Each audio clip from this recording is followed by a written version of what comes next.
சடனாக வீட்டுக்கு கெஸ்ட் வரேன்னு சொல்லிட்டாங்க. அதனால படப்படன்னு எல்லா வேலையும் பார்த்துட்டு இருந்தேன். லஞ்ச் டைமுக்கு அவங்க சாப்பிட்டு வரேன்னு தான் சொல்லியிருந்தாங்க. இருந்தாலும் ஃபர்ஸ்ட் டைம் வராங்கிறதுனால நானும் கொஞ்சம் ப்ரிப்பேர் பண்ணியிருந்தேன். ஒரு 1லேருந்து 2 மணி நேரத்துக்குள்ள என்னால் நிறையாலாம் செய்ய முடியல. ஸோ அதனால வந்து சிக்கன் கிரேவி, நெய் சோறு இந்த மாதிரி தான் நான் செஞ்சுருந்தேன்.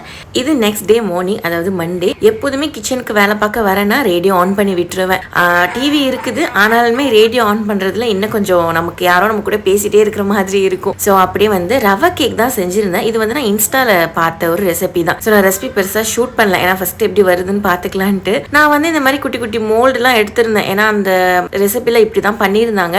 பட் வந்து அந்த சட்டிக்குள்ளே வைக்கிற ஸ்டாண்டு எதுவுமே என்கிட்ட இல்லை. நான் எதுவுமே வாங்கலை, மறந்து போயிடுது எனக்கு. அம்மா வீட்டில் எல்லாமே வச்சிருக்கேன் ப்ராப்பராக, பட் இங்கே இல்லை, எடுத்துட்டும் வரல நான். அதனால எனக்கு செம்ம கொலாப்ஸ்ட் ஆயிடுச்சு. காலங்காத்தாலேயே எதுக்குடா போட்டு இதை வேற பண்ணிட்டு இருக்கோங்கிற மாதிரி. கடைசியாக தூக்கி ரைஸ் குக்கரை வச்சு அதுக்கப்புறம் தான் அது வந்துச்சு. ஃபுல் அண்ட் ஃபுல் நாட்டு சக்கரையில் பண்ணியிருக்கேன். அதனால தான் கலர் இப்படி இருக்கு. டேஸ்ட் சூப்பராக தான் இருந்துச்சு. ஆனால் எனக்கு இன்னும் ஃபுல் ஃபீல் ஆகலை. இன்னும் கரெக்டாக பண்ணி